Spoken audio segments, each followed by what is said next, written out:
Hello my dear audience, आज का जो टॉपिक है वह गरीब बिहार को लेकर के है। तो चलिए जानते हैं यह क्या गरीब बिहार भारत राज्य नहीं है। तो चलिए चलते हैं आज के टॉपिक पर। और आप सबकी जानकारी के लिए बता दूं कि भारत का राज्य बिहार यह गरीब सबसे क्यों है। तो चलिए चलते हैं आज के टॉपिक पर। तो आप सबकी जानकारी के लिए बता दूं कि भारत का सबसे गरीब राज्य बिहार है। क्या यह बिहार भारत का नहीं है? अगर है तो यह अन्य राज्यों से गरीब क्यों है? क्या यह राज्य सरकार इस राज्य पर ध्यान नहीं देती या देना नहीं चाहती? चलिए जानते हैं आज के एक्सप्लेनर में। आप सबकी जानकारी के लिए बता दूं कि बिहार का नक्शा जो कि दक्षिण और उत्तर तरफ से उठा हुआ है और बीच में धंसा हुआ है। इस आकार के कारण बिहार को नुकसान जितना पहुंचता है उसको जानते हैं।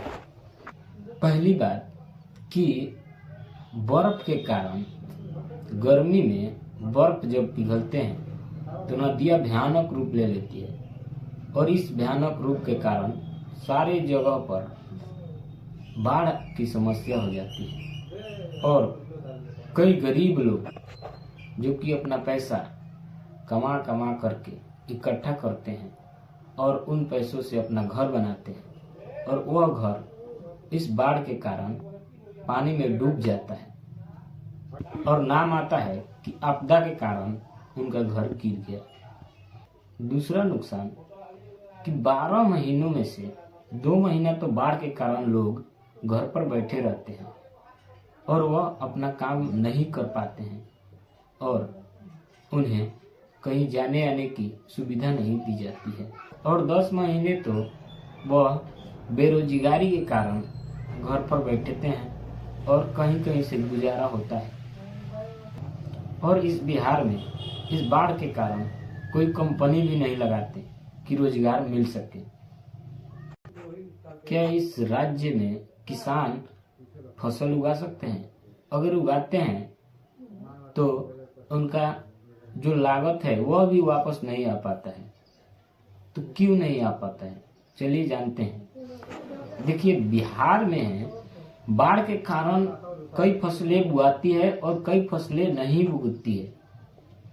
तो इसमें अगर कोई फसल उगती है तो फिर उस फसल का लागत जो है वह भी वापस नहीं आ पाता है, क्योंकि इस राज्य में जो लोग भी फसल उगाते हैं उनको बताया जाता है कि जैसे मान लीजिए एग्जाम्पल के तौर पर हम बता रहे हैं कि कोई बताए कि इस बार का गेहूं 18 रुपए किलो है, तो वह व्यक्ति अपने 18 रुपए के भाव से बेच देते हैं और मंडी में बेचते हैं और बेचने के बाद वही गेहूं को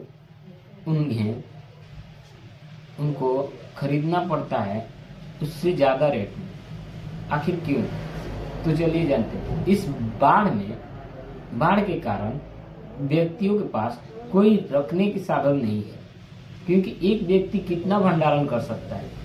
आप लोग बताएं, क्या आपके घर में जगह नहीं है और फिर आप कैसे रख सकते हैं इतना सारा अपना फसल को? तो उन्हें आप लोगों को सेल करना ही पड़ेगा। लेकिन क्या वह उचित है कि अपने गेहूं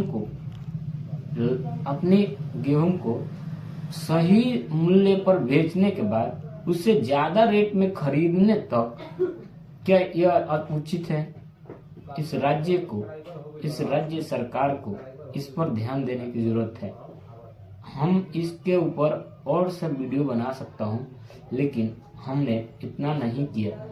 सिर्फ इतना बताया कि राज्य की गलती है कि वह बताती नहीं कि किस मूल्य पर अगर बिक रहा है तो उन्हें उन्हीं मूल्य पर खरीदना भी होगा। अगर राज्य सरकार चाहे तो इन नदियों को सही रास्ता देकर बंगाल के खाड़ी में गिराया जा सकता है और किसानों को उचित मूल्य दे दिया जा सकता है और बेरोजगार को रोजगार दिया जा सकता है। इन नदियों के कारण, सिर्फ इन नदियों के कारण इतना सारा किसानों को रोजगार, युवाओं को और कंपनी लगाने की सुविधा, सब कुछ किया जा सकता है।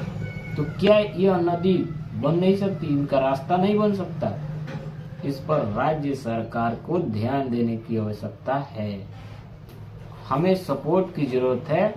हम एक लेटर लिख कर भी दे सकते हैं, लेकिन हमारे सपोर्ट में कोई नहीं है, इसलिए इस पर इतना चर्चा नहीं करते हैं हम।